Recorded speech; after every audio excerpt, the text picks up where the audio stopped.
Assalamualaikum warahmatullahi wabarakatuh. Perkenalkan, nama saya Rizky Herliana TP dengan NIM 18420128. Saya merupakan mahasiswa dari S1 Desain Komunikasi Visual Universitas Dinamika yang sedang menempuh UAS mata kuliah Sosiologi Komunikasi. Di video ini, saya ingin menyampaikan perihal tema saya, yaitu ketergantungan anak pada gadget saat pandemi COVID-19 di Indonesia. Saat ini, Indonesia termasuk dalam kategori negara yang paling banyak terpapar penyakit COVID-19.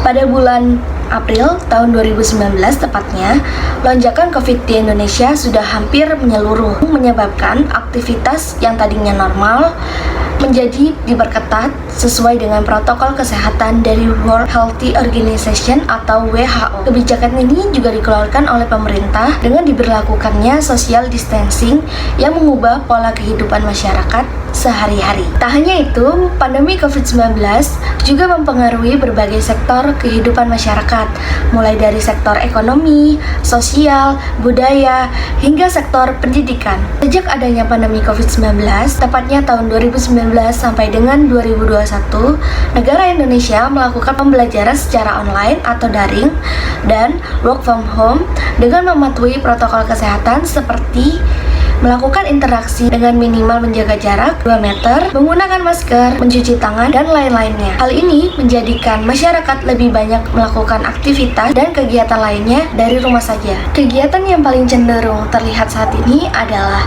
pola belajar mengajar yang dilakukan secara online atau daring oleh anak-anak yang rata-rata berada di bangku sekolah PAUD, TK, atau playgroup, bahkan sekolah dasar, yang dimana dalam penggunaan gadget atau smartphone masih perlu pengawasan dari orang tua anak tersebut. Ada beberapa orang tua yang enggan melakukan pengawasan atau membebaskan anak bawah umur tersebut menggunakan gadget atau smartphone dengan mudahnya, yang menjadikan anak tersebut mengakses internet dengan membuka Instagram, TikTok, YouTube, ataupun bermain game seperti Mobile Legends, Free Fire, tanpa pengawasan dan sepengetahuan orang tua anak tersebut. Hal ini berpotensi menyebabkan kecanduan anak pada gadget di Indonesia meningkat drastis. Padahal sebenarnya penggunaan gadget pada anak usia 2 sampai 5 tahun mengakses dan menggunakan gadget maksimal adalah 1 jam, sementara untuk anak usia sekolah dasar adalah 2 jam. Lebih dari itu, anak-anak tersebut berpotensi memiliki kecanduan gadget yang sebenarnya tidak baik bagi kesehatan mata dan pola berpikir anak tersebut, karena daya tahan tubuh kembang anak bisa terpengaruh karena adanya ketergantungan dari gadget tersebut.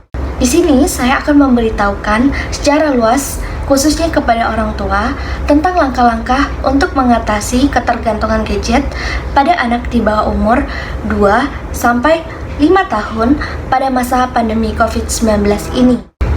Pertama, jadilah contoh yang baik untuk anak-anak kita.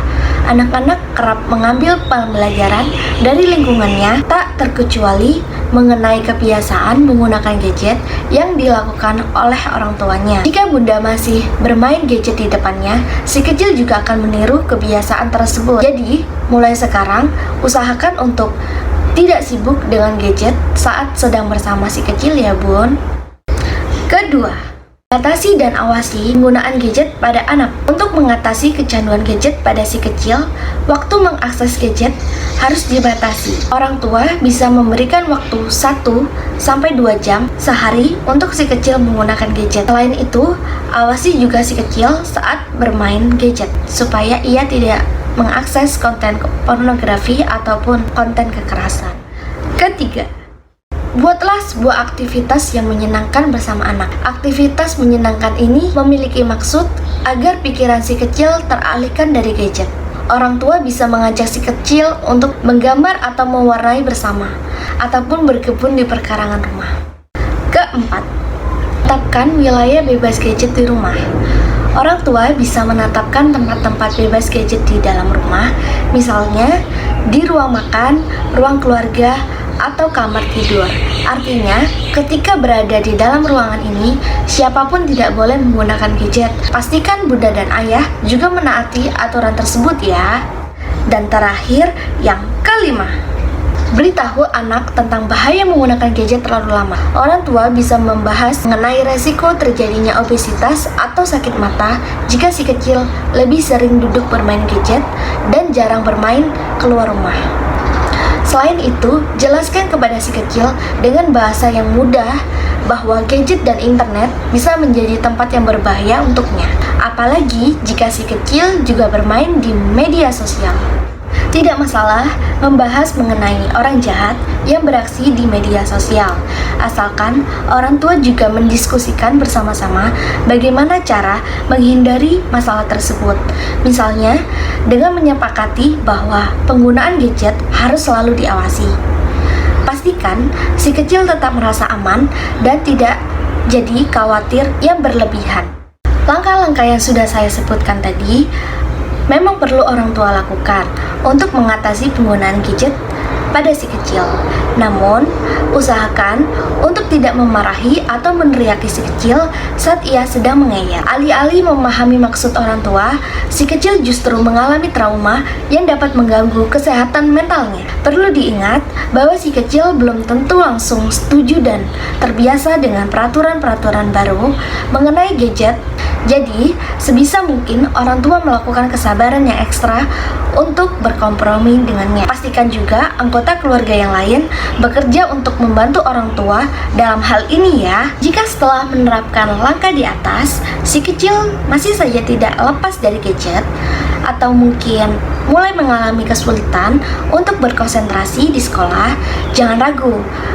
Bawalah si kecil ke psikologi agar ia bisa mendapatkan penanganan yang tepat untuk mengatasi kecanduan terhadap gadget. Tidak hanya itu, saya juga ingin memberitahukan mengenai usia yang paling tepat untuk memberikan gadget kepada anak. Bahwasannya orang tua memiliki pertimbangan masing-masing. Namun, secara pribadi, menurut pandangan psikologi anak, mengatakan orang tua memperbolehkan anaknya memiliki gadget saat berusia 14 tahun. Kenapa harus 14 tahun? Karena dia sudah lebih matang dan dia lebih tahu namanya konsekuensi mana yang baik untuk dirinya dan lingkungan sekitarnya. Psikologi juga menyatakan pada usia ini anak sudah memiliki kemampuan dalam memilih.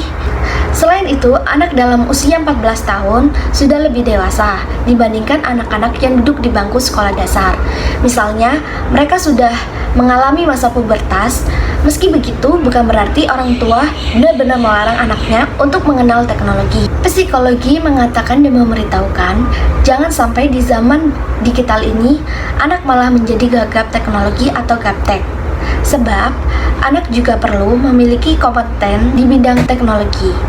Ada strategi yang dilakukan oleh orang tua untuk mengatur penggunaan gadget pada anak-anaknya. Psikologi ini mengungkapkan bahwa dirinya memberikan masukan dan tips yang ditujukan kepada seluruh orang tua di Indonesia dalam membatasi waktu penggunaan gadget seperti komputer dan smartphone untuk anak yang saat ini berada di sekolah dasar hanya di akhir pekan dan penggunaannya 1-2 jam saja dengan penuh pengawasan yang ketat. Mungkin itu saja penjelasan mengenai video ketergantungan anak pada gadget saat pandemi COVID-19 di Indonesia oleh saya pribadi. Saya mengucapkan terima kasih, dan jika banyak kekurangan dalam video UAS ini, saya harap dapat dimaklumi. Terima kasih.